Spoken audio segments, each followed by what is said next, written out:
Mũthikĩrĩria ĩtĩkĩra tũkũnyite ũgeni o rĩngĩ. Ĩno nĩ thukuru ya Thabatũ ĩrĩa tũcemanagia kiumia o kiumia, na thĩinĩ wa mweri ũyũ wa mũgwanja, wa kanana na wa kenda mwaka ũyũ wa 2023, July, August na September, tũrathoma ibuku rĩa Ephesians, andũ a Efeso, na lesson yothe ya hĩndĩ ĩno tũgũthoma mĩeri ĩno ĩtatũ ĩraria ũhoro wa God's grand Christ-centered plan. Ĩno nĩ lesson ya gatatũ na kĩongo kĩayo hinya wa Jesũ mwambararie. Ĩyo nĩ kuga the power of the exalted Jesus. Ĩno lesson ĩrathomwo July 8 nginya July 14 mwaka ũyũ wa 2023. Ataũri na athomi aku na atabarĩri nĩ Mũratha wa Mũgane na Kamũra wa Mũrĩu. Nĩ tũcokie ngatho Mwathani Ngai ithe wa Mwathani witũ Jesũ Kristo. Nĩ ngatho nyingĩ mũno nĩ gũtũkinyĩria kiumia gĩkĩ. Tũigue ningĩ uge waku kuma ibuku rĩa Efeso. Tũrathime o mũndũ o mũndũ, igua mahoya maitũ. Reke ũrĩa wothe tũkũigua ũtwake, tũkũmenye na tũgũkuhĩrĩrie makĩria. Twahoya ũguo thĩinĩ wa Kristo Jesũ, Mwathani na Mũhonokia witũ. Amen. Lesson ya gatatũ, mĩaraho mũthenya wa Thabatũ, tarĩki 8 mweri wa mũgwanja mwaka wa 2023. Kĩongo kĩa mũthenya ũyũ wa Thabatũ kĩroiga hinya wa Jesũ ambarario. Hinya wa Jesũ ambarario. Icigo cia gũthoma kiumia gĩkĩ nĩcio ici: Efeso 1:15 nginya 23, Efeso 3:14 nginya 21, Tesalonike wa mbere 5:16 nginya 18, Gũcokerithia Maathani 9:29, Akorintho wa mbere 15:20 nginya 22, na Thaburi 110:1. Gĩcigo gĩa kũnyitana mũtwe nĩ ya Efeso 1:19 na 20. Roiga atĩrĩrĩ: ona mũmenye nĩ hinya mũnene atĩa ũraruta wĩra thĩinĩ witũ ithuĩ twĩtĩkĩtie. Hinya ũyũ ũraruta wĩra thĩinĩ witũ nĩ hinya mũnene, o ũrĩa ahũthĩrire hĩndĩ ĩrĩa ariũkirie Kristo kuma kũrĩ akuũ, akĩmũiga mwena-inĩ wake wa ũrĩo kũu igũrũ. Andũ o harĩa marĩ monekaga ta mathiaga na mbere kwenda kuongerera ũhoti wa gwĩka maũndũ. Kwa ngerekano, kambuni thondeki ngari Devil Motors nĩ yonanirie ngari yathondekete yetagwo Devil 16, ngari yarĩ na injini ya cilinda 16 na lita 12.3, ĩrĩa yakoragwo na horsepower ĩkĩrĩte 5,000 hinya wa injini. Na akorwo ũhoro ũcio ndũkũigua wĩ mũnene kũigana, ta wĩcirie ũhoro wa mbikabu ya Peterbilt ĩrĩa ĩkoragwo na injini ya ndege ya Pratt and Whitney J34 nginya 48. Ngari ĩyo ĩganagwo atĩ ĩ horsepower ya 36,000 na atĩ ĩthiaga mairo quarter ĩmwe na sekondi 6.5 na ĩgakinyia thibiti ya mairo 376 ihinda rĩa ithaa rĩmwe ĩtanaruta parachute ciayo. Ngũrani na ũguo, Paũlũ ahoire etĩkia a Efeso arĩa magucĩrĩirio nĩ mahinya ngũrani na ngai cia ndũrĩrĩ ciao nĩ mekũmenya kũgerera Roho Mũtheru wa Ngai, nĩ mekũmenya hinya mũnene ũrĩa Ngai amaheaga thĩinĩ wa Kristo. Ũhoti ũcio wa Ngai ndũgerekanagio na hinya wa horsepower kana wa ũragũri, ĩndĩ wonekanaga maũndũ-inĩ mana marĩa magarũrire history ya ũhonokio. Ũndũ wa mbere nĩ kũriũka gwa Kristo, wa kerĩ nĩ kwambarario gwake aikare gĩtĩ kĩa ũnene kĩa Ngai, ũndũ wa gatatũ nĩ indo ciothe ciĩ rungu rwa Kristo, na ũndũ wa kana nĩ Kristo kũheo kanitha arĩwe kĩongo kĩaguo. Nĩ tũthome Efeso 1:19 nginya 23. Ona mũmenye nĩ hinya mũnene atĩa ũraruta wĩra thĩinĩ witũ ithuĩ twĩtĩkĩtie. Hinya ũyũ ũraruta wĩra thĩinĩ witũ nĩ hinya mũnene, o ũrĩa ahũthĩrire hĩndĩ ĩrĩa ariũkirie Kristo kuuma kũrĩ akuũ, akĩmũiga mwena-inĩ wake wa ũrĩo kũu igũrũ. Kũu igũrũ aathaga monene mothe, mohoti mothe, mahinya mothe, ona wathani o wothe. Ningĩ nĩ ahetwo rĩĩtwa rĩkĩrĩte marĩĩtwa marĩa mangĩ mothe ma hĩndĩ ĩno tũrĩ, ona ma ĩrĩa ĩgoka. Na rĩrĩ, Ngai nĩaigire maũndũ mothe magũrũ-inĩ ma Kristo agĩcoka akĩmũnenganĩra kũrĩ kanitha ta mwathani wa maũndũ mothe. Mweri wa 23. Kanitha nĩguo mwĩrĩ wa Kristo na noguo ũiyũrũ wake, o we ũiyũrĩte maũndũ mothe kũndũ guothe. Kũgerera gũthuthuria maũndũ macio mana, andũ arĩa metĩkĩtie no mambĩrĩrie gũtaũkĩrwo na kũgĩa na ũmenyo wĩgiĩ hinya ũrĩa Ngai ahũthagĩra kũmatungatĩra. Lesoni ya 3, mũthenya wa Jumabiri, tarĩki 9, mweri wa 7, mwaka wa 2023. Kĩongo kĩa lesoni ya mũthenya wa Jumabiri nĩ kũhoya na gũcokia ngatho. Kũhoya na gũcokia ngatho. Nĩ ũndũ wa kũigua atĩ etĩkia a Efeso wĩtĩkio wao harĩ Jesũ nĩ wathiaga na mbere kuongerereka, ona hamwe na wendo wao mũndũ harĩ ũrĩa ũngĩ. Na hihi ũhoro ũcio aheirwo nĩ Tukiko. Thĩinĩ wa Efeso 6 mweri wa 21 na 22, Paũlũ nĩ amaheire riboti ya ũrĩa ahoyaga ategũtigithĩria nĩ ũndũ wao. Efeso 6 mweri wa 21 na 22, tũkũigua Tukiko mũrũ wa ithe witũ ũrĩa mwende ona mũtungatĩri mwĩhokeku wĩra-inĩ wa Mwathani nĩ kũmũmenyithia ũrĩa niĩ hana na ũrĩa ndĩreka, nĩgetha ona inyuĩ mũmenye. Ndamũtũma kũrĩ inyuĩ nĩguo amũmenyithie ũhoro witũ na amũmĩrĩrie. Gerekania riboti cia mahoya merĩ ma Paũlũ thĩinĩ wa Efeso 1 mweri wa 15 nginya wa 23 na Efeso 3 mweri wa 14 nginya wa 21. Efeso 1 mweri wa 15 nginya 23 ekuuga atĩrĩrĩ: nĩ ũndũ ũcio kuuma hĩndĩ ĩrĩa ndaiguire ũrĩa mwĩtĩkĩtie Mwathani Jesũ na ũrĩa mwendete andũ othe a Ngai, nditigaga gũcokeria Ngai ngatho nĩ ũndũ wanyu. Nĩndĩmũririkanaga mahoya-inĩ makwa. Nĩ njũragia Ngai wa Mwathani witũ Jesũ Kristo, o we Ithe ũrĩa wĩ riiri, atĩ amũhe Roho ũrĩa ũkamũhe ũũgĩ mũũhĩge na amũguũrĩrie Ngai nĩguo mũmũmenye. Ndĩmũhoyaga atĩ atherie maitho ma ngoro cianyu nĩgetha mũmenye nĩ kĩĩrĩgĩrĩro kĩrĩkũ amwĩtĩire na mũmenye nĩ ũtonga wa riri ũrĩkũ andũ a Ngai makagaya. Ona mũmenye nĩ hinya mũnene atĩa ũraruta wĩra thĩinĩ witũ ithuĩ twĩtĩkĩtie. Hinya ũyũ ũraruta wĩra thĩinĩ witũ nĩ hinya mũnene, o ũrĩa ahũthĩrire hĩndĩ ĩrĩa ariũkirie Kristo kuuma kũrĩ akuũ, akĩmũiga mwena-inĩ wake wa ũrĩo kũu igũrũ. Mweri wa 21. Kũu igũrũ aathaga monene mothe, mohoti mothe, mahinya mothe, ona wathani o wothe. Ningĩ nĩ ahetwo rĩĩtwa rĩkĩrĩte marĩĩtwa mangĩ mothe ma hĩndĩ ĩno tũrĩ, ona ma ĩrĩa ĩgoka. Na rĩrĩ, Ngai nĩaigire maũndũ mothe magũrũ-inĩ ma Kristo, agĩcoka akĩmũnenganĩra kũrĩ kanitha ta mwathani wa maũndũ mothe. Mweri wa 23. Kanitha nĩguo mwĩrĩ wa Kristo na noguo ũiyũrũ wake, o we ũiyũrĩte maũndũ mothe kũndũ guothe. Rĩu nĩ ihoya rĩmwe rĩa Paũlũ tũkwenda tũringithanie na rĩrĩa rĩ Efeso 3 mweri wa 14 nginya wa 21.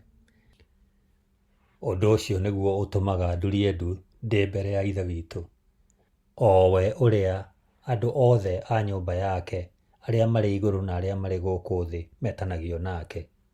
Nĩhoyaga Ngai atĩ kuuma ũtonga-inĩ wa riri wake amũheage hinya, nĩgetha mũhotithĩtio nĩ Roho wake-rĩ, mũgĩe na ũhoti thĩinĩ wanyu, nĩgetha Kristo atũrage ngoro-inĩ cianyu na ũndũ wa gwĩtĩkia. Na ningĩ nĩhoyaga atĩ inyuĩ mũhandwo nĩguo mũgĩe na mĩri na mwĩkindĩre thĩinĩ wa wendani, nĩguo mũgĩe na hinya mũrĩ hamwe na andũ arĩa angĩ othe aamũre, na mũhotage kũmenya ũrĩa wendani wa Kristo waramĩte, na ũrĩa ũraihĩte na igũrũ, na ũrĩa ũrikĩte na thĩ, ona mũmenye wendani ũcio ũkĩrĩte ũmenyo wothe, nĩguo mũiyũrĩrĩrio na ũiyũro wothe wa Ngai. Mũhari wa 20. Na rĩrĩ, kũrĩ Ngai ũrĩa ũhotaga gwĩka maũndũ marĩa mothe tũmũũragia kana tũgeciria, na agakĩrĩrĩria mũno kũringana na ũhoti wake ũrĩa ũrutaga wĩra thĩinĩ witũ-rĩ, mũhari wa 21, arogocwo thĩinĩ wa kanitha na thĩinĩ wa Kristo Jesũ, o nginya njiarwa ciothe, tene na tene. Amen. Nĩ maũndũ marĩkũ mahanaine riboti-inĩ icio cierĩ? Rĩmwe na rĩmwe no tũhoe tũrĩ na kĩeha, tũgĩcakaya nĩ ũndũ wa ũndũ mũna kana thĩna mũna. Ũhoro ũrĩa Paũlũ aandĩkire wĩgiĩ mahoya thĩinĩ wa ibuku rĩa Efeso wonanagia atĩ gũcokia ngatho nĩruo rũthiomi mũthingi rwa mahoya. Ithuĩ tũnganagia irathimo cia Ngai na tũkamũcokeria ngatho nĩ ũndũ wa irathimo icio. Nĩ tũcaragia kuona Ngai akĩruta wĩra rĩrĩa maũndũ matũritũhĩire, na tũkamũgoca nĩ ũndũ wa ũrĩa ena ithuĩ agarũraga mĩtũrĩre itũ tũkahanana nake, tũgĩkũngũĩra ũtugi na hinya wa Jesũ ũrĩa mũtũgĩrie, ta ũrĩa tũiguĩte thĩinĩ wa Efeso 1 mũhari wa 20 nginya 23. Nĩ tũmũcokagĩria ngatho nĩ ũndũ wa kũrathima andũ arĩa me kũrĩa tũikaraga, kũrĩa tũiguagwo na twĩtĩtwo. Hau nĩho hitho nene ya Paũlũ ĩrĩcenjagia maũndũ. Mahoya nĩ mũcabi kana mbungoro ya kũgatha Ngai na gũcokia ngatho. Ningĩ Paũlũ nĩoigire atĩ ndirĩ ndatigithĩria gũcokeria Ngai ngatho nĩ ũndũ wanyu, ngĩmũririkanaga mahoya-inĩ makwa, o ta ũrĩa twaigua thĩinĩ wa Efeso 1 mũhari wa 16 akiuga, nditigaga gũcokeria Ngai ngatho nĩ ũndũ wanyu, nĩndĩmũririkanaga mahoya-inĩ makwa. Rorania ciugo icio cia Paũlũ thĩinĩ wa Efeso 1 mũhari wa 16, roranie na Afilipi 1 mwari wa 3 na wa 4. Afilipi 1 mwari wa 3 na wa 4 ekuga atĩrĩrĩ, nĩ njokagĩria Ngai wakwa ngatho rĩrĩa rĩothe ndamũririkana. Rĩrĩa rĩothe ngũmũhoera inyuothe-rĩ, nĩmũhoyagĩra hĩndĩ ciothe ngenete. Ningĩ nĩtũroranie na Thesalonike wa mbere 1 mũhari wa 2, harĩa hekuga, nĩtũcokagĩria Ngai ngatho hĩndĩ ciothe nĩ ũndũ wanyu inyuothe, tũkĩmũgwetaga mahoya-inĩ maitũ. Rĩu nĩtũrore Thesalonike wa mbere 5 mũhari wa 16 nginya wa 18. Hekuga atĩrĩrĩ, kenagai hĩndĩ ciothe, hoyagai mũtegũtigithĩria, cokagĩriai Ngai ngatho maũndũ-inĩ mothe, nĩgũkorwo ũguo nĩguo Ngai endaga harĩ inyuĩ thĩinĩ wa Kristo Jesũ. Kũhoya tũtegũtigithĩria nĩ kuga atĩa? Ũguo twaigua Thesalonike wa mbere 5 mũhari wa 17. Ũguo ti kuga atĩ hingo ciothe nĩtũgũturia ndu mbere ya Ngai tũkĩmũhoya. Ũguo nĩ kuga atĩ tũrĩ arathime nĩ Roho wa Ngai, tũthiaga na mbere na maica maitũ ngoro citũ ciĩhingũre ciĩtĩkĩrĩte Ngai na hinya wake akorwo thĩinĩ witũ, tũkĩona kĩrĩa gĩothe tũngĩmũcokeria ngatho nĩ ũndũ wakĩo. Ũguo nĩ kuga gũkorwo twĩharĩirie gũcokia ciũria cia ũtũũro mbere ya Ngai, gwetha ũtaaro wake rĩrĩa twacemania na ithioro na mĩhĩnga ũtũũro-inĩ witũ. Ũguo nĩ kuga atĩ tũtitũũraga tũtarĩ na ũrata na Ngai, no tũkoragwo na ũrata wa hakuhĩ hamwe nake, hingo ciothe twĩharĩirie gũtongorio nĩwe. Kaingĩ mũno nĩtuonaga mahoya tarĩ kĩndũ gĩa kuongerera gũtũteithia gũtuĩka arũmĩrĩri a Jesũ hĩndĩ ĩrĩa twĩna mweke. Woni wa Paũlũ wĩ ngũrani na ũguo. Paũlũ oete wĩra wa kũhoera etĩkia a Efeso ta wĩra wa bata mũno. Agĩka ũguo na njĩra ya gũcokeria Ngai ngatho nĩ ũndũ wao, tũrĩa twathoma Efeso 1 mũhari wa 16, ĩrĩa tũringithanirie na Efeso 1 mũhari wa 3 nginya wa 14. Na Paũlũ akamahoera agĩtwaraga mabata mao kũrĩ Ngai, Efeso 1 mũhari wa 17 nginya 23, meringithanie na Efeso 3 mũhari wa 14 nginya wa 21. Kũrĩ we Paũlũ nĩonaga mahoya marĩ ma bata na ningĩ marĩ ũndũ wa mbere thĩinĩ wa wĩtĩkio wa Gĩkristiano. Mĩhari ĩyo nĩĩtwĩraga ĩgĩtũthaithaga tũingĩre mahoya-inĩ na o ũmwe witũ akorwo na ũtungata wa mahoya, nĩyo prayer ministry, o ta ũrĩa Paũlũ erutĩire. Nĩkĩ arĩ ũndũ wa bata gũcokagĩria Ngai ngatho hĩndĩ ciothe na njĩra ya mahoya nĩ ũndũ wa maũndũ mothe marĩa ũrĩ namo ma kũmũcokeria ngatho? Lesoni ya gatatũ, mũthenya wa Jumatatũ, tarĩki 10 mweri wa mũgwanja mwaka wa 2023. Kĩongo kĩa mũthenya ũyũ wa Jumatatũ nĩ kũgĩa na ũmenyo kuma kũrĩ Roho Mũtheru. Ndirĩ ndatigithĩria gũcokeria Ngai ngatho nĩ ũndũ wanyu, ndĩmũririkanaga mahoya-inĩ makwa, hoyaga atĩ Ngai wa Mwathani witũ Jesũ Kristo, o we Ithe witũ mwene riri, amũhe Roho ũrĩa ũkamũhe ũũgĩ na ũguũrio nĩguo mũmenye Ngai wega. Ĩyo nĩ Efeso 1:16-17. Akĩaria ũhoro wa mahoya make, Paũlũ nĩagwetire ihoya rĩmwe rĩa bata mũno rĩrĩa ahoire mbere ya gĩtĩ kĩnene kĩa Ngai.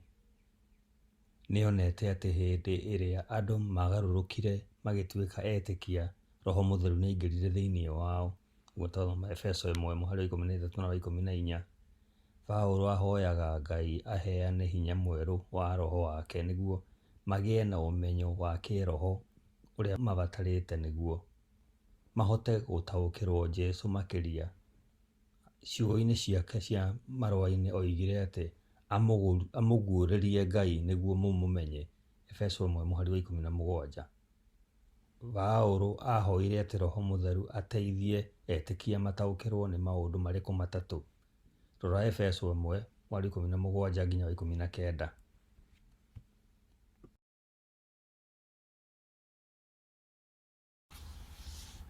Rĩrĩa Paũlũ aramahoera atĩ mahote kũgĩa na ũtaũku wĩgiĩ kĩĩrĩgĩrĩro kĩrĩa Mwathani ametĩte nakĩo, handĩkĩtwo Efeso 1:18, arahoya atĩ nĩ marĩkoragwo merekeirie maitho mao kũrĩ ciĩko iria Ngai amekĩire nĩguo amahonokie.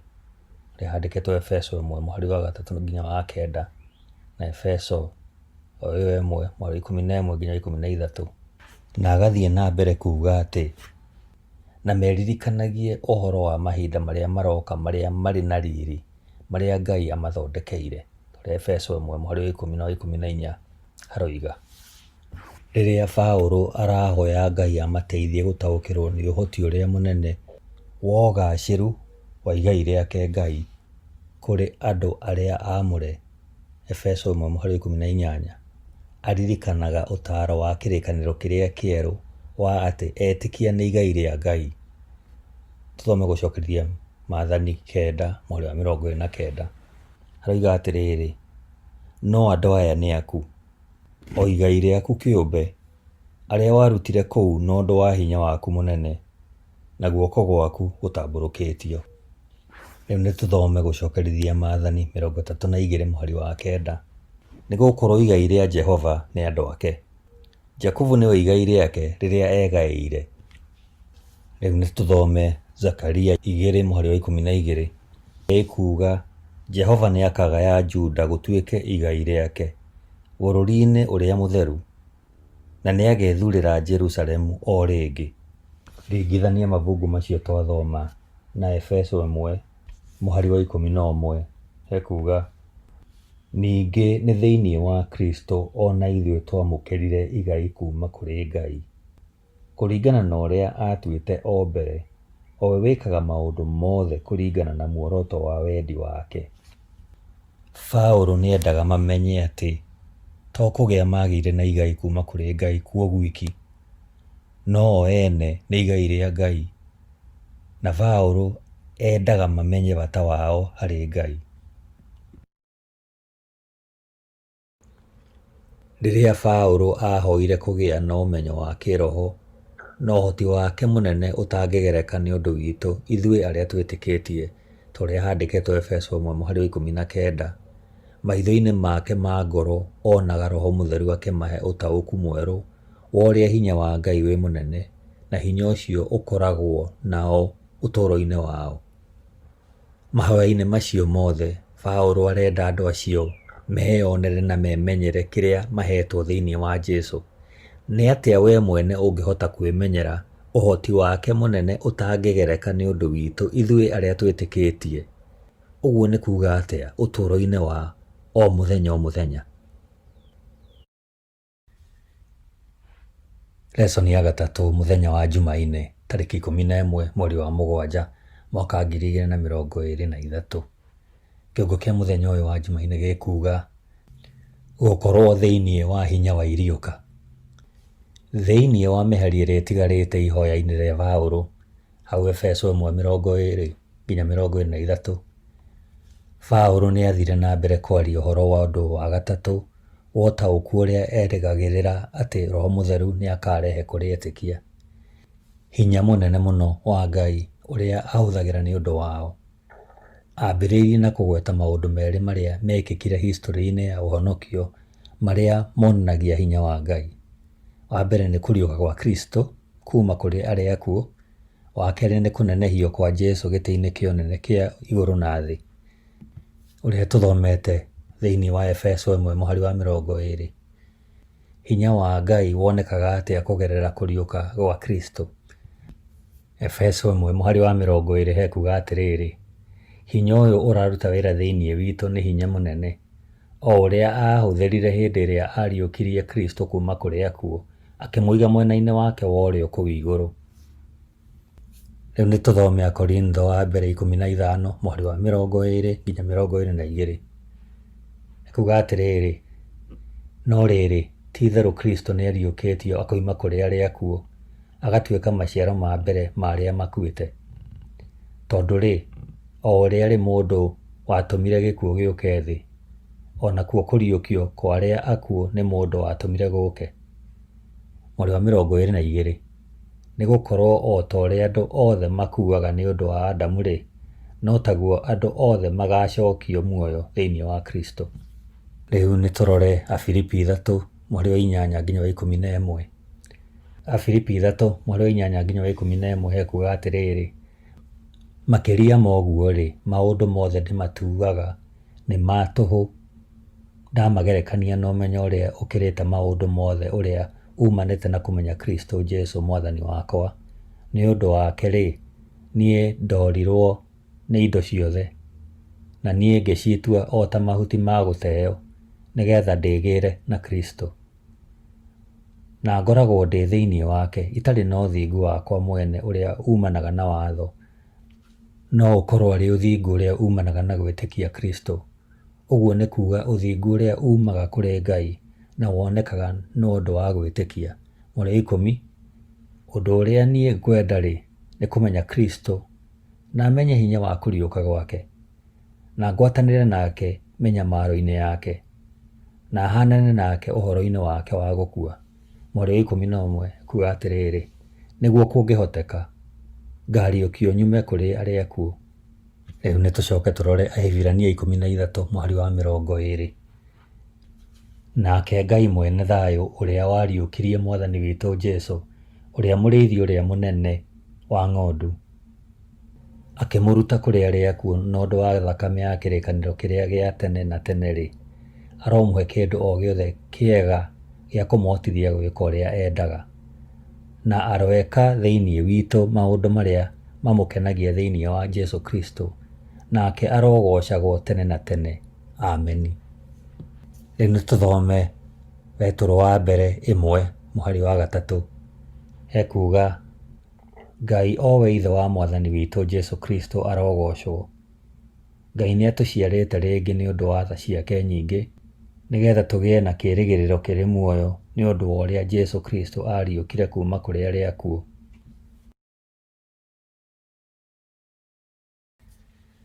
Ũriũkio wa Jesũ nĩ wĩtĩkio ũtarĩ nganja harĩ Akristiano. Akorintho wa mbere 15 mweri wa 14 na wa 17 hekuga atĩrĩrĩ: angĩkorwo Kristo ndakĩriũkirio rĩ, kũhunjia gwitũ no gwa tũhũ, o nakuo gwĩtĩkia kwanyu no gwa tũhũ. Mũhari wa 17, angĩkorwo Kristo ndariũkirio, wĩtĩkio wanyu nĩ wa tũhũ, na kwoguo mũtũũraga o mehia-inĩ manyu. Nĩ tondũ Kristo nĩ ariũkirio, etĩkia ehokeku metereire ũriũkio wa magegania ihinda-inĩ rĩrĩa Kristo agacoka. Tũrĩa twathoma hau kabere Akorintho wa mbere 15 mweri wa 20 nginya wa 23. Nĩ tondũ Kristo nĩ ariũkire tũhotaga kũmwĩhoka ũmũthĩ nĩ ũndũ wa irathimo ciothe cia ũhoro ũrĩa mwega, o hamwe na gũkorwo na Roho Mũtheru mĩtũrĩre-inĩ itũ. Mbica ya Ngai atĩ akĩmũiga guoko-inĩ gwake kwa ũrĩo, ĩrĩa twathoma Efeso mũhari wa 20, ĩrutĩtwo Thaburi 110 mũhari wa mbere, rĩandĩko rĩrĩa rĩgwetagwo na kũhũthĩrwo kaingĩ mũno thĩinĩ wa kĩrĩkanĩro kĩerũ. Mabungu mothe macio twagweta monekaga ta maumĩte Thaburi-inĩ ĩyo. Gũtũũgĩrio gwa Kristo nĩ kwa bata mũno marũa-inĩ ma Efeso. Etĩkia maikarĩte hamwe nake Kristo Jesũ kũrĩ igũrũ. Tũthome Efeso 2 mweri wa 6. Nĩ atũriũkirie hamwe na Kristo Jesũ na agĩtũma tũikare thĩ hamwe nake kũrĩ igũrũ. Makĩria moguo, Paũlũ nĩ agwetete kwambata gwa Kristo arĩ kĩambĩrĩria gĩa Kristo kũiyũra indo ciothe na kũhe kanitha wake iheo. Nĩtũthome Aefeso 4 mweri wa 8 na wa 11. O ta ũrĩa maandĩko moigĩte atĩrĩ, rĩrĩa ambatire igũrũ, nĩ atongoririe andũ arĩa atahĩte, akĩhe andũ iheo. Rĩu-rĩ, kuuga atĩ nĩ ambatire igũrũ nĩ kuuga atĩa? Nĩ kuuga atĩ ambire gũikũrũka nginya gũkũ thĩ, kũrĩa kũriku mũno. Kwoguo ũcio waikũrũkire nowe wacokire akĩambata igũrũ. O igũrũ mũno nĩguo akoragwo kũndũ guothe thĩinĩ wa thĩ.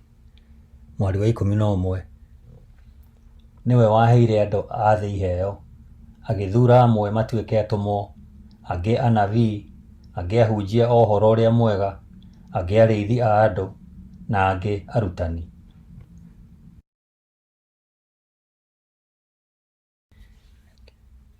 Thĩinĩ wa Efeso ĩyo twathoma 4 mweri wa 8 nginya 11, Paũlũ atwĩraga tũtikagĩe na mbica ya Kristo arĩ gĩtĩ-inĩ kĩonene gĩa Ithe ategwĩka ũndũ.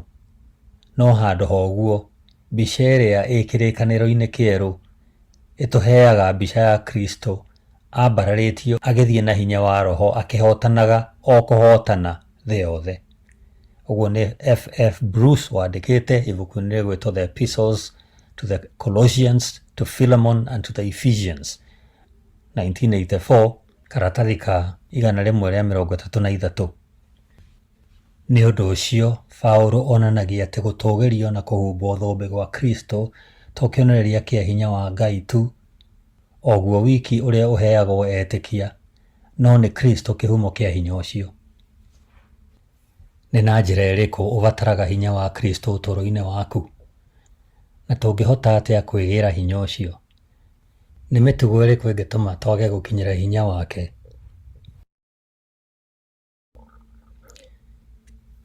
Lesson ya 3, mũthenya wa Jumatano, tarĩki 12 mweri wa 7 mwaka wa 2023. Gĩũko kĩa lesson ĩno ya Jumatano gĩkuuga Kristo igũrũ rĩa mahinya mothe. Kristo igũrũ rĩa mahinya mothe. Paũlũ nĩ akũngũyagĩra gũtũũgĩrio kwa Jesũ, ũrĩa rĩu ũikarĩire gĩtĩ gĩa ũthamaki wa igũrũ na thĩ hamwe na Ngai Ithe.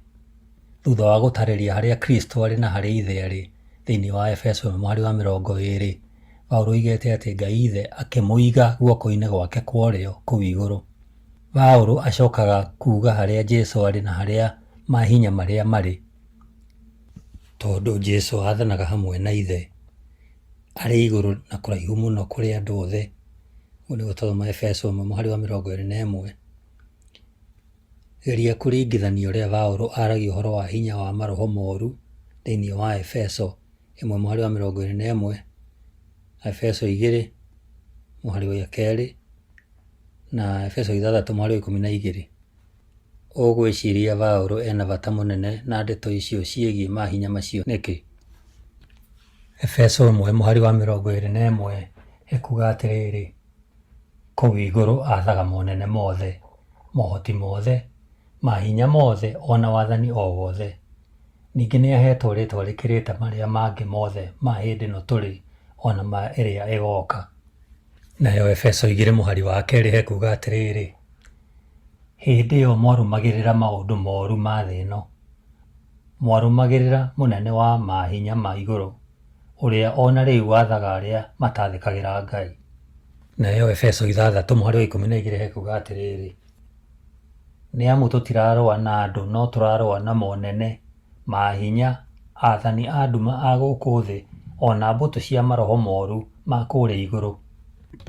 Ibuku rĩa Atũmwo 19 mweri 11 nginya 20 hamwe na rũgano rwa ariũ 7 a Sikeva nĩrĩonanagia atĩ Efeso hĩndĩ ya Paũlũ nĩkuo kwarĩ na ũragũri. Nĩtũthome Atũmwo 19 mweri 11 nginya 20.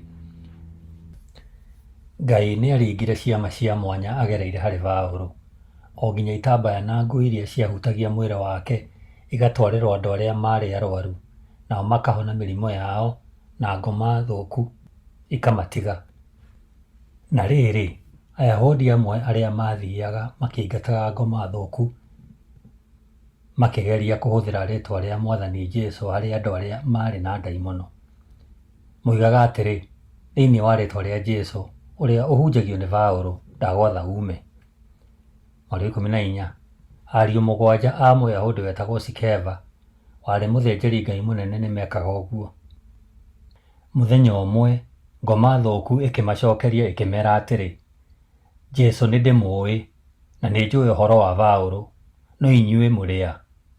Mweri wa 16 hĩndĩ ĩyo mũndũ ũcio warĩ na ngoma thũku akĩmarũgĩrĩra akĩmatooria thĩ, akĩmahũra mũno nginya makiuma nyũmba ĩyo, makĩũra marĩ njaga, makiuraga thakame. Mweri wa 17 rĩrĩa Ayahudi na Ayunani arĩa matũraga Efeso mamenyire ũhoro ũcio, othe makĩiyũrwo nĩ guoya, narĩo rĩtwa rĩa Mwathani Jesũ rĩgĩtũgĩrio.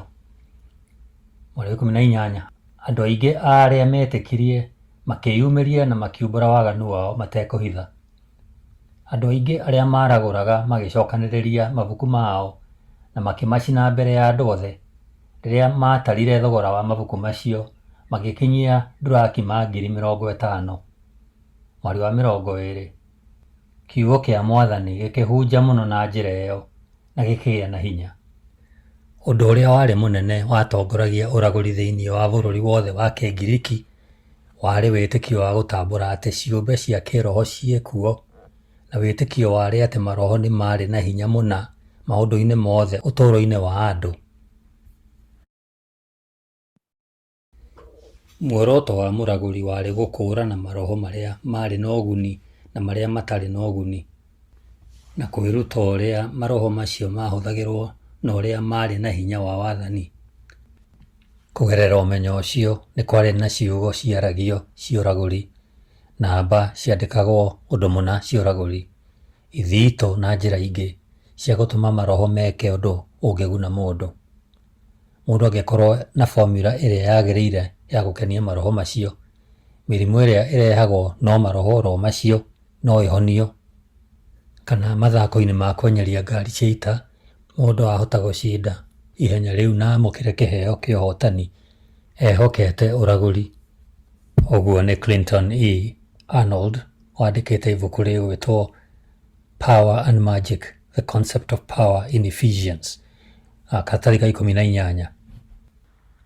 Wendi wa kũgweta marĩtwa ma ngai cia andũ na mahinya ma gũtua andũ arĩa mararagũrĩrwo kũingĩrwo nĩ mahinya macio warĩ ũndũ warĩ kuo mũno thĩinĩ wa maica ma kĩndini thĩinĩ wa Efeso, ona nginya rĩu kũrĩ andũ mekaga ũguo. No ũrore rĩngĩ Atũmwo 19 mweri 13 nĩtũkũmĩthomete hau kabere.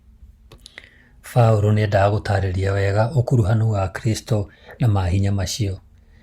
Jesũ nĩ ũrĩa wĩ igũrũ mũno gũkĩra wathani o wothe na ũhoti wothe na hinya na ũthamaki wothe na athani othe. Efeso 1 mweri wa 21.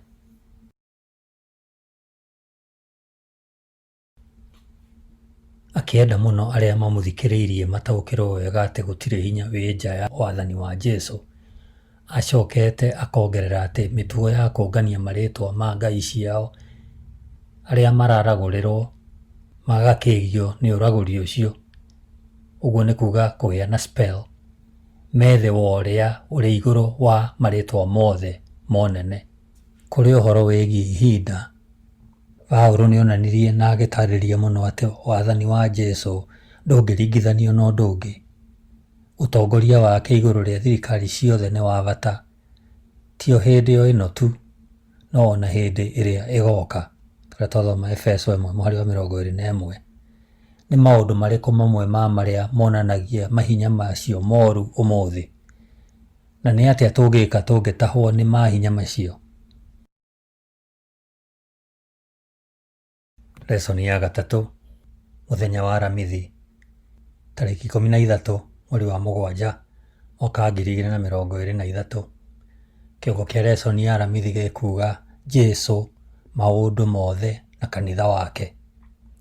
Jesũ, maũndũ mothe na kanitha wake. Akristiano a tene nĩ monire thĩinĩ wa Thaburi 110 mũhari wa mbere ũrathi ũkũheana ũhoro wa gũtũũgĩrio kwa Jesũ. Nĩ tũthome Thaburi 110 mũhari wa mbere. Mwathani nĩerire Mwathani wakwa atĩrĩ, ikara thĩ guoko-inĩ gwakwa kwa ũrĩo, kinya ngatũma thũ ciaku ituĩke gaturwa ka makinya maku. Nĩ mathomaga Thaburi 8 o nayo ĩkiuga atĩ Ngai nĩaigĩte indo ciothe rungu rwa makinya make. Ngĩthoma Thaburi 8 mweri wa 6, nĩaigĩte indo ciothe rungu rwa magũrũ ma mũrũ wa mũndũ. Ĩyo nĩ Thaburi 8 mweri wa 4. Ona gũtuĩka nĩ metĩkĩtie atĩ hinya wa nduma kũrĩa igũrũ warĩ igũrũ rĩao na atĩ nĩũngĩamahotire, nĩ mamenyire atĩ mahinya macio marĩ rungu rwa magũrũ ma Kristo. Ta kĩrore wega wone atĩ thutha wa Ngai kũiga indo ciothe rungu rwa magũrũ ma Jesũ, nĩ amũtuire mũtongoria wa maũndũ mothe harĩ kanitha. Efeso 1:22. Rorania na ciugo ici, amũtuire mwathani wa maũndũ mothe kũrĩ kanitha. Ona gũtuĩka ciugo maũndũ mothe nĩ ciugo itaratiga kĩndũ ona kĩmwe kana ona mũndũ ona ũmwe, Paũlũ arĩ na ũhoro wa mahinya meciria-inĩ make marĩa magwetetwo thĩinĩ wa Efeso 1:21. Maũndũ mothe igũrũ na thĩ marĩa matangĩoneka na maitho, mahinya mothe na maroho mothe makoragwo rungu rwa ũtongoria wa Kristo, na mothe maathagwo nĩwe na makamũtungatĩra. Kristo gũtũũgĩrio na gũikara gĩtĩ kĩa ũnene na wathi wake wa indo ciothe cia igũrũ matu-inĩ na cia thĩ ĩno kũgunaga atĩa kanitha wake? Nĩ tũthome Efeso 1:22 na 23. Kuga atĩrĩrĩ, na rĩrĩ, Ngai nĩaigire maũndũ mothe magũrũ-inĩ ma Kristo, agĩcoka akĩmũnenganĩra kũrĩ kanitha ta mwathani wa maũndũ mothe. 23. Kanitha nĩguo mwĩrĩ wa Kristo na noguo ũiyũru wake, o we ũiyũrĩte maũndũ mothe kũndũ guothe. Ngai nĩahotithĩtie Kristo gũtooria mahinya mothe ma ũũru. Kanitha ũrĩa ũkoragwo ũgĩtambũra thĩinĩ wa Kristo na ũgakorwo ũhetwo indo ciothe iria ũbataraga nĩwe, nĩ ũkoragwo wĩrĩirwo ũhotani wacemania na thũ ciaguo. Ũhoti wa Ngai ũrĩa wonekaga na kũriũka gwa Kristo na gũtũũgĩrio gwake igũrũ rĩa mahinya mothe ma igũrũ na thĩ nĩ ũhetwo kanitha. Ngai ahete mũtwarania Kristo kanitha ũrĩa ũnyitanĩte nake ũũ, atĩ kanitha wĩtagwo mwĩrĩ wake. Nĩ na njĩra ĩrĩkũ ithuĩ etĩkia tũngĩmenya Kristo ũrĩa watũũgĩririo na tũgĩe na hinya wa Ngai ũtũũro-inĩ witũ? Paũlũ ndarĩrĩirie njĩra o yothe ĩrĩa ĩhũthagĩrwo gũtũma etĩkia maamũkĩre hinya wa Ngai. Ona kũrĩ ũguo, ũrĩa andĩkĩte nĩ wonanagia atĩ nĩ riboti ya mahoya. Paũlũ nĩ etĩkĩtie atĩ Ngai nĩ egũcokia, nĩ ekũigua, nĩekũhingia mahoya make. Nĩaronania atĩ nĩ harĩ umithio gũkũngũĩra ũhoti wa Ngai ũrĩa tũguũrĩirio thĩinĩ wa Kristo mbere ya Ngai we mwene, na tũkaũhoya ũrute wĩra ũtũũro-inĩ wa etĩkia. Nĩ ũndũ ũrĩkũ wonete ũgĩteithia andũ kũgerera mahoya? Ũguo nĩ kuuga atĩ to mahoya marĩa macoketio tu, no ona mahoya mothe matũteithagia atĩa gũkuhĩrĩria Ngai na hinya ũrĩa atũhete thĩinĩ wa Jesũ. Lesoni ya gatatũ, mũthenya wa Jumaa, tarĩki 14 mweri wa Mũgwanja mwaka wa 2023. Rĩciria rĩa ndandũku. Tuĩria wega matarĩrio maya merĩ ma gũtũũgĩrio gwa Kristo maandĩko-inĩ ma Ellen G. White, ibuku-inĩ rĩake rĩgwĩtwo The Acts of the Apostles, karatathi ka 38 na 39. Rĩrĩa Kristo aatonyire ihingo-inĩ cia igũrũ matu-inĩ, nĩaikarĩirio gĩtĩ-inĩ kĩa ũnene kĩa ũthamaki, araika makĩmũthathaiya. Hĩndĩ ĩrĩa ũndũ ũcio warĩkire o ũguo, Roho Mũtheru agĩikũrũkĩra arutwo kwa ũingĩ, na Kristo agĩtũũgĩrio o ta ũrĩa atũũgĩrĩtio hamwe na Ithe kuma o tene wa tene ũtarĩ kĩambĩrĩria. Gĩĩko kĩu gĩa gũitĩrĩra arutwo Roho nĩyo Pentecost kĩarĩ gĩĩko kĩa igũrũ gĩa kũmenyithania atĩ gĩĩko kĩa mũkũũri kũhumbwo thũmbĩ ya wathani nĩ kĩahingio.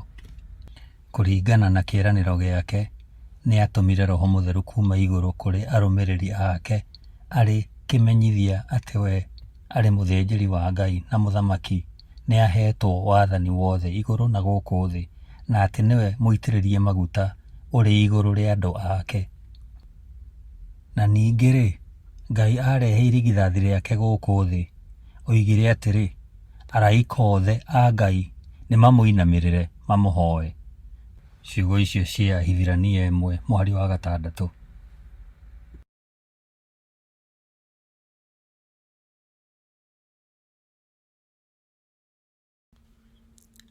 Maiyũirwo nĩ gĩkeno gĩtangĩgweteka, atongoria anene na mahinya mothe magĩtĩkĩra ũnene wa Mwathani wa muoyo igũrũ rĩa maũndũ mothe, na araika a igũrũ othe makĩmũinamĩrĩra makĩĩgũithia harĩ we, na kũu igũrũ guothe gũkĩiguĩka mĩgambo ĩiyũirwo nĩ gĩkeno ĩkĩanĩrĩra atĩrĩ, gatũrũme karĩa kooragirwo nĩ kagĩrĩirwo nĩ kũgĩa na ũhoti, ũtonga, ũũgĩ, hinya, gĩtĩĩo, riri ona kĩrathimo.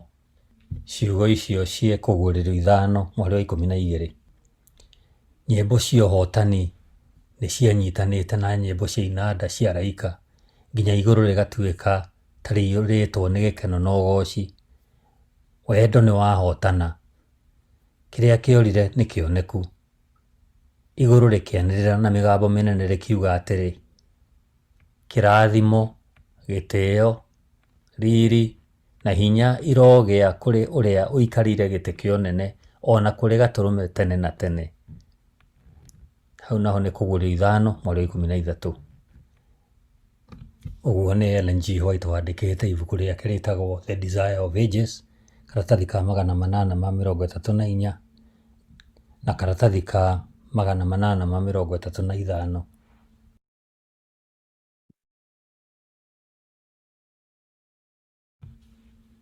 Ciũria cia ndeereti. Kĩũria kĩa mbere, ta wĩcirie ũhoro wa rĩu na hĩndĩ ĩtarĩ nginyu ya Jesũ gũtũũgĩrio, na nĩ na njĩra ĩrĩkũ Jesũ arĩkĩtie gũtuĩka mwathani wa indo ciothe, ona nginya mahinya ma ndaimono magakorwo me rungu rwa watho wake ĩrĩa arĩo rĩu, na nĩ na njĩra ĩrĩkũ wathani wake wa indo ciothe wothe wĩ wa hĩndĩ yũkĩte, ũguo nĩ kuuga hĩndĩ ĩyo ti nginyu. Tũthome Akorintho wa mbere 15 mweri wa 24 nginya wa 28. Hekuga atĩrĩrĩ, thutha ũcio nĩguo ihinda rĩa kũrigĩrĩria rĩgakinya, hĩndĩ ĩrĩa akaneana ũthamaki kũrĩ Ngai Ithe, arĩkĩtie kũniina mothamaki mothe na wathani ona hinya wothe. Nĩgũkorwo no nginya athamake nginya rĩrĩa agakorwo aigĩte thũ ciake ciothe rungu rwa makinya make. Na rĩrĩ, thũ ya mũthia kũniinwo nĩ gĩkuũ. Mweri wa 27. nĩ gũkorwo nĩ aigĩte indo ciothe rungu rwa makinya make. Na rĩrĩa gũkwĩrwo atĩ indo ciothe nĩ cigĩtwo rungu rwake, nĩ gũkũmenyeka wega atĩ Ngai we mwene ti wa itari rĩu, tondũ nĩwe waigire indo ciothe rungu rwa Kristo. Mũhari wa 28, arĩkia gwĩka ũguo-rĩ, Mũriũ we mwene nĩ agatuĩka wa gwathagwo nĩ ũcio waigire indo ciothe rungu rwake, nĩguo Ngai akorwo nĩwe maũndũ mothe thĩinĩ wa maũndũ mothe. Kĩũria gĩa kerĩ: nĩ gĩtĩna kĩigana atĩa ũikaraga ũrĩ ũtheri-inĩ wa Kristo mwathi waku maũndũ-inĩ mothe? Kana hihi nĩ gĩtĩna kĩigana atĩa ũtũũraga rungu rwa wathani wa mahinya macio magũu, marĩa hinya wamo ũrathiĩ na mbere kũnyiha wĩho kana ũtarĩ ho? Ũhotaga gũkũũrana atĩa hinya ũmwe kuma kũrĩ ũrĩa ũngĩ? Na ũngĩhota atĩa gwĩthema mahinya ma ũru marĩa ona gũtuĩka nĩ mahote no marĩ kuo thĩinĩ wa thĩ ĩno itũ? Mũthikĩrĩria, nĩ twakinya mũthia wa lesson ĩno ya gatatũ. Reke tũcokie ngatho Mwathani Ngai, ithe wa Mwathani witũ Jesũ Kristo. Nĩ ngatho nyingĩ mũno tũgũcokeria nĩ wĩruti ũcio twakorwo naguo kiumia gĩkĩ. Tũhe nyota wa kũigua kiugo gĩaku na kũhoera kanitha ta ũrĩa Paũlũ ahoyagĩra andũ a Efeso.